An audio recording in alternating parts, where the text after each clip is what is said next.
Counting in 5, 4, 3.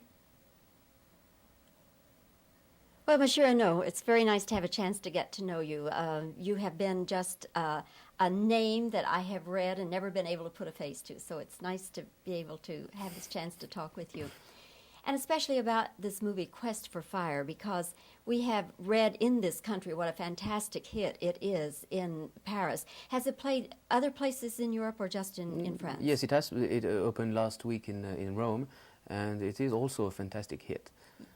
But we know also from past experiences in this country that many times a picture will do poorly in this country and then it goes to Europe and it's a fantastic hit. Barry Lyndon was an example. That's the only one. Then the normal attitude is that when it's a hit somewhere, it's a hit everywhere. That's basically the rule.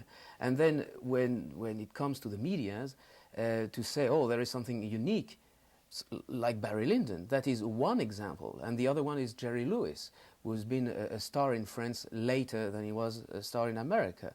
Those two examples are not a rule, it's an exception. Okay, so from what you know of the film and the reactions thus far in this country, would you say that the reactions are comparable to the European reactions? On the level of the press, people which have seen the film so far in America are only selected people, it's media people. Yes, the reaction is very similar. It's very comparable. Do you subscribe to the observation, Monsieur, that Americans, though, do have a little different sense of what they like in films, or they react a little differently? Example. It's my observation that Americans like a faster-paced movie, and they're not so patient with the movies that are slower-paced. A French Lieutenant's Woman, for instance, is too slow for lots of Americans. It was too long, but this film is 96 minutes. It's a very short film. Then I don't think that observation applies, goes with the film. Then, you know, I don't see those as many difference as you tend to see, because if you look at the figures, you would see that the 10 hits in America are the 10 in Europe. Then there are not big differences. What people don't like in America is a film with a different language. They don't like to hear Polish or Russian or even French. They don't like that.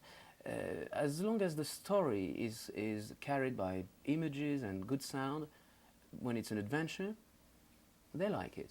Then, you know, it's not human beings are the same everywhere, and they are touched with the same things, and they laugh at the same moments. And I'll tell you something very, I think, very strange, maybe to hear. The film has been presented at exactly the same minute in New York and in Paris. When we had those 70mm prints, they were ready. It was 2:00 p.m. in New York and 8:00 in Paris. And we had in one cinema 1,000 American, in another cinema 1,000 French. And here is the film, exactly the same one, starting at the same minute, and people laughed and cried at the same time. And they had, after the same reaction, exactly the same comments. And that is communication, as well as it shows that I think human beings are the same. For your film, Quest of Fire, you have invented, as it were, a language, a prehistoric language, right? Yes, but yes. Was that always your concept? Yes, of course. Of course, because the concept is to tell a story with images and sound, which is basic cinema.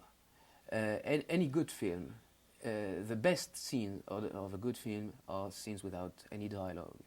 And what I like is when people see Quest for Fire, they don't even realize that there is no dialogue, because there is so much action, there is so much to see, that they are into the movement of the story. And it's after one day they say, oh, by the way, it's true, there was no dialogue. But that doesn't matter. It doesn't matter. At the beginning of 2001, you have 25 minutes of tremendous action and film, and you don't care if there is dialogue or not. Beginning of Black Stallion, half of the film, the best half, no dialogue at all, then in fact motion pictures are stories in fact without dialogue. What's important in a motion picture is not what is said but what is seen.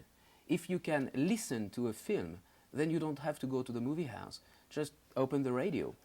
And everybody understands that a film is first of all visual and second sound, the music that will carry the emotions. And this is the way it is said. Then, you know, the dialogue is not the dialogue, the language that we have in the film is just to show that at that time people were talking, they were talking beings. But you have not to know what they're saying, plus you understand what they're saying. But anyway, the story is not carried by the language. And for your actors then, did they enjoy having this kind of thing to work with, or did they find it very difficult, these sounds, this invented language? No, for them it was great to have that kind of approach. For an actor, when you have to rely on a dialogue, you cannot express the thing by your face, by your attitude. In this film, they had more to do, and they just loved it. It was a great experience for them, and it was not difficult at all. They've been trained for 6 months, but they loved to be trained, and they loved to recreate and to do something different. Can you believe this for an actor? To have something different, not to be involved in a car chase or open doors and closing doors and saying the same lines again. No, it was not that difficult. You spent 4 years of your life. Would you do it again?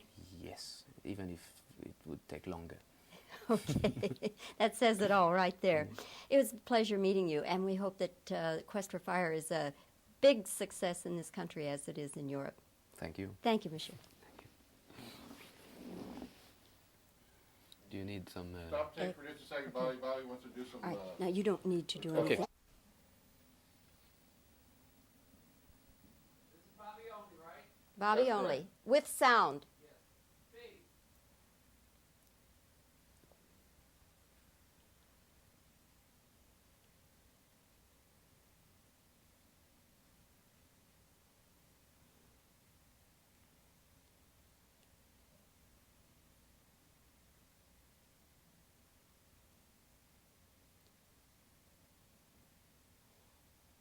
Okay, questions? Do you anticipate that American audiences will have the same reactions to your picture as they have had in Europe? Hold for the bell, Bobbie. Okay. And the John, or whatever.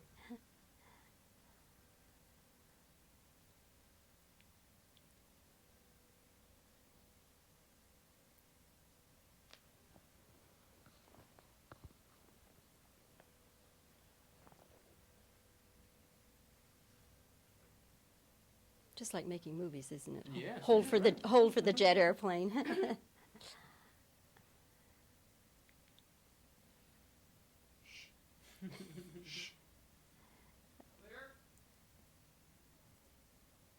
Do you anticipate that American audiences will have the same reactions to the film as Europeans? Don't you think that American audiences really want different things, different paced movies from Europeans?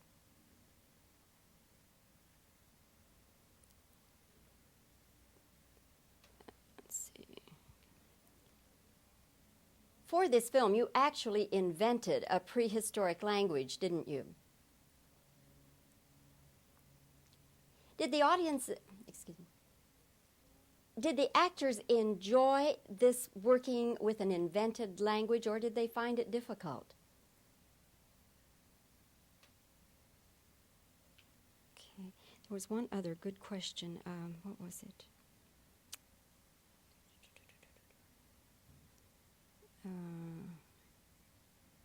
Well, that'll probably do it. But there was one other question. Stop tape, please.